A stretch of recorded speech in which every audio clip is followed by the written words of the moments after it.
안녕하세요. Eat 바이블입니다. 오늘 본문은 창세기 44장 1절에서 17절까지의 말씀입니다. 먼저 오늘 본문을 읽겠습니다. 요셉이 집 관리인에게 명령하였다. 저 사람들이 가지고 갈 수 있을 만큼 많이 자루에 곡식을 담으시오. 그들이 가지고 온 돈도 각 사람의 자루아기에 넣으시오. 그리고 어린아이의 자루에다가는 곡식값으로 가지고 온 돈과 내가 쓰는 은잔을 함께 넣으시오. 관리인은 요셉이 명령한 대로 하였다. 다음 날 동이 틀 무렵에 그들은 나귀를 이끌고 길을 나섰다. 그들이 아직 그 성읍에서 얼마 가지 않았을 때에 요셉이 자기 집 관리인에게 말하였다. 빨리 저 사람들의 뒤를 쫓아가시오. 그들을 따라잡거든 그들에게 너희는 왜 선을 악으로 갚느냐? 어찌하려고 은잔을 훔쳐가느냐? 그것은 우리 주인께서 마실 때에 쓰는 잔이요 점을 치실 때에 쓰는 잔인 줄 몰랐느냐? 너희가 이런 일을 저지르다니 매우 고약하구나 하고 호통을 치시오.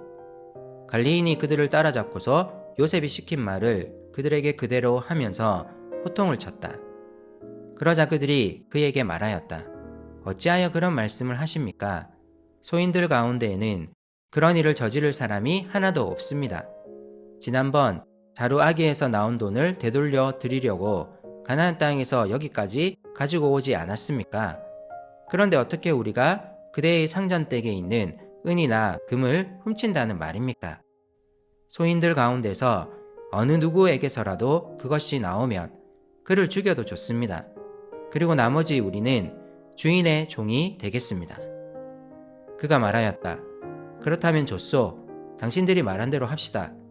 그러나 누구에게서든지 그것이 나오면 그 사람만이 우리 주인의 종이 되고 당신들 나머지 사람들에게는 죄가 없소.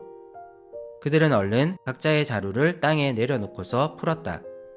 관리인이 맏아들의 자루부터 시작하여 막내 아들의 자루까지 뒤지니 그 잔이 베냐민의 자루에서 나왔다.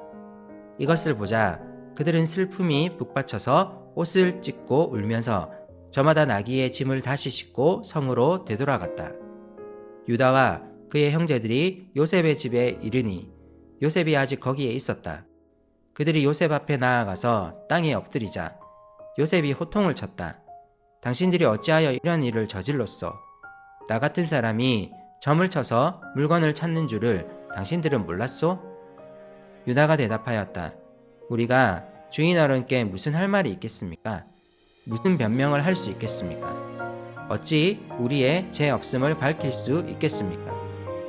하나님이 소인들의 죄를 들추어 내셨으니 우리와 이 잔을 가지고 간 아이가 모두 주인 어른의 종이 되겠습니다. 요셉이 말하였다. 그렇게까지 할 것은 없소. 이 잔을 가지고 있다가 들킨 그 사람만 나의 종이 되고 나머지는 평안히 당신들의 아버지께로 돌아가시오.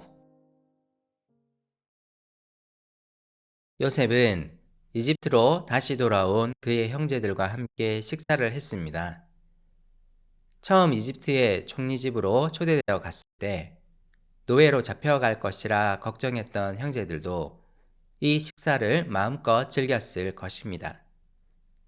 그들은 요셉과 함께 취하도록 마셨고 매우 즐거운 시간이었을 것입니다. 시므온도 이제 풀려났고 요셉의 형제들은 고향으로 평안히 돌아갈 생각을 했을 것입니다. 하지만 요셉은 그의 형들을 시험하고 싶었던 것 같습니다. 특히 그의 동생 베냐민을 향한 형제애를 시험하고 싶었을 것입니다. 그래서 요셉은 그의 집 관리인에게 명령하여 그들이 곡식값으로 지불한 돈을 다시 그들의 자루에 넣을 것을 지시합니다. 그리고 베냐민의 자루에는 자신이 술을 마실 때 쓰는 은잔도 같이 넣으라고 말합니다. 이 은잔은 아마 전날 함께 식사를 할 때 썼던 은잔이었을 것입니다. 형제들이 그 자리에 있었으므로 이 없어진 은잔을 그들이 훔쳤다고 의심하도록 만듭니다. 아무것도 모르는 형제들이 다시 고향으로 길을 떠납니다. 요셉은 재빨리 자기 집 관리인을 보내어 그들을 추궁하게 합니다. 관리인은 요셉이 시킨 말을 그대로 하면서 형제들에게 호통을 칩니다.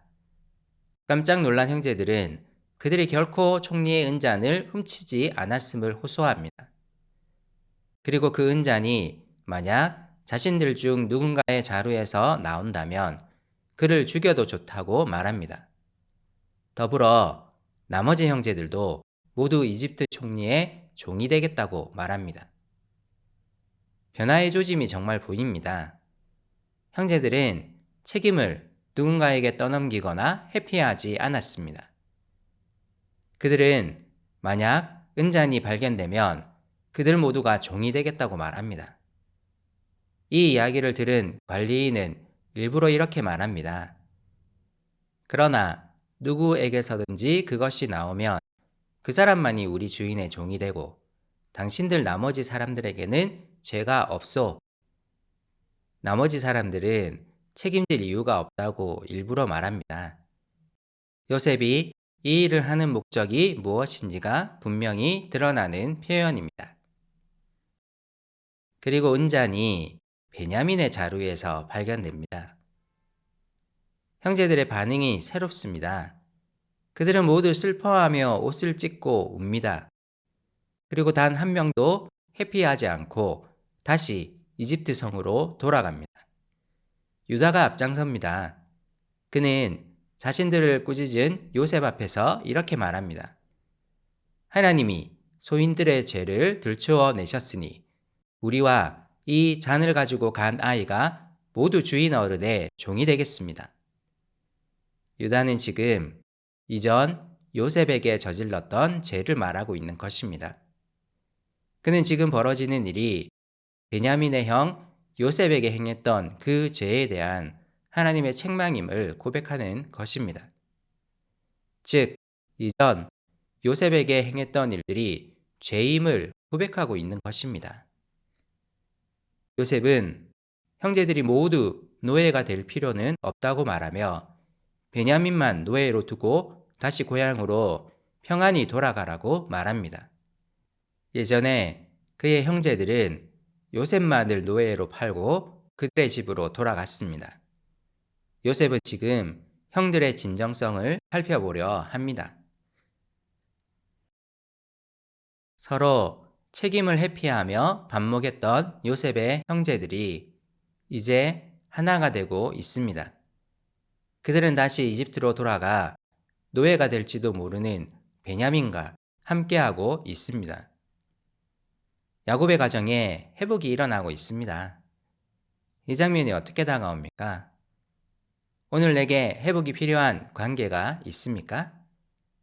오늘 하나님은 요셉의 형들이 그들의 잘못을 고백하게 하시고 이 깨어진 관계를 회복해가고 계십니다. 오늘 우리의 깨어진 관계 속에도 하나님의 회복의 은혜가 임할 것을 소망합시다. 하나님께 간구하며 그분의 일하심을 기다립시다.